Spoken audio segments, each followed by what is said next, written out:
وعلیکم السلام۔ میرا سوال یہ ہے کہ یہ کیا وصیت کرنا فرض ہے؟ جیسے نماز، روزہ، زکوٰۃ وغیرہ فرض ہیں ہر مسلمان پر، اور اگر کوئی وصیت نہیں کرتا اپنے مرنے سے پہلے تو کیا وہ اللہ کے سامنے جواب دہ ہوگا؟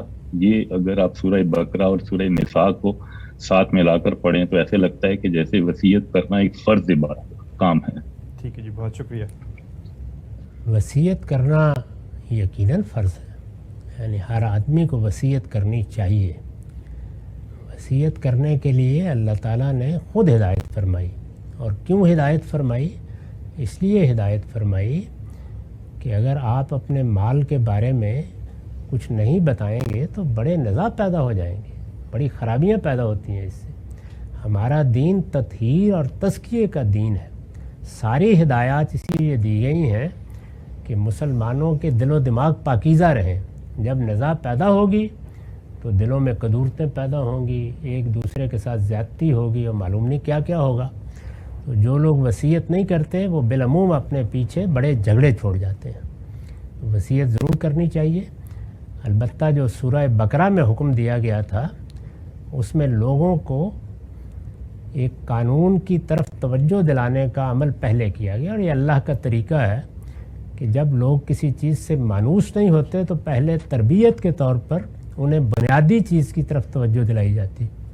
تو ان سے کہا گیا کہ جو تمہارے معاشرے کا دستور ہے اس کو سامنے رکھ کر وصیت کرو، اور اللہ نے یہ وصیت کرنا تم پر لازم کیا ہے۔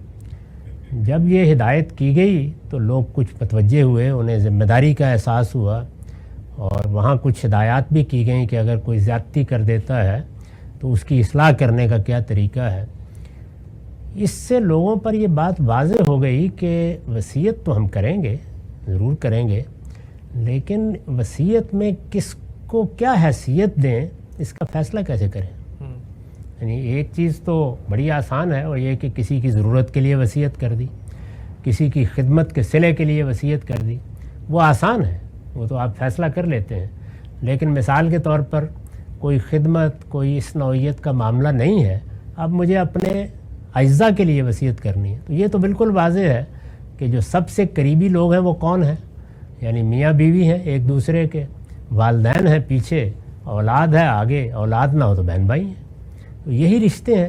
تو ان میں سے اب ظاہر ہے میں سارا مال کیا برابر تقسیم کر دوں؟ تو یہ بات بھی سمجھ میں نہیں آتی۔ کیا فرق کروں تو کس اصول پر کروں؟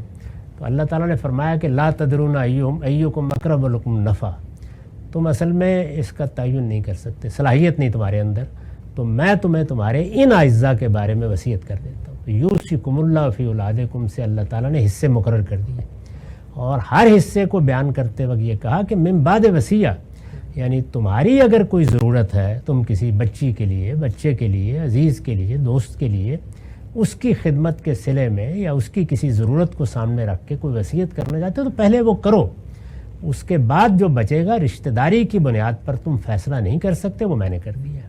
تو یہ ہے اصل میں وصیت کے بارے میں اللہ کی ہدایت۔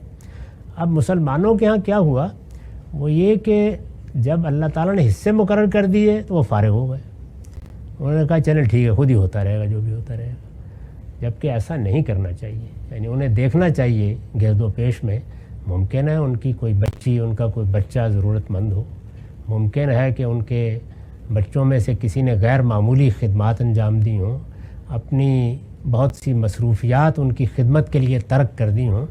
ہر بچہ یکساں نہیں ہوتا، اسی طرح کے معاملات۔ تو جو چیزیں ہم جان سکتے ہیں وہ کیا ہیں؟ ضرورت، خدمت، اس کے لیے وصیت کریں۔ اسی طرح کسی نے اللہ کی راہ میں کچھ دینا ہے تو وصیت کرے، جو وصیت آپ کریں گے اس کو پہلے پورا کیا جائے گا، قرض ادا کیا جائے گا، باقی جو بچے گا وہ آپ کے رشتہ داروں کو رشتہ داری کی بنیاد پر اللہ کے حکم پہ دے دیا جائے گا۔ رشتہ داری کی بنیاد پر وصیت کا حق اللہ کی وصیت کے بعد ہمارے لیے ختم ہو گیا، اس میں اللہ کا فیصلہ ہوگا۔ ٹھیک ہے سر، بہت شکریہ۔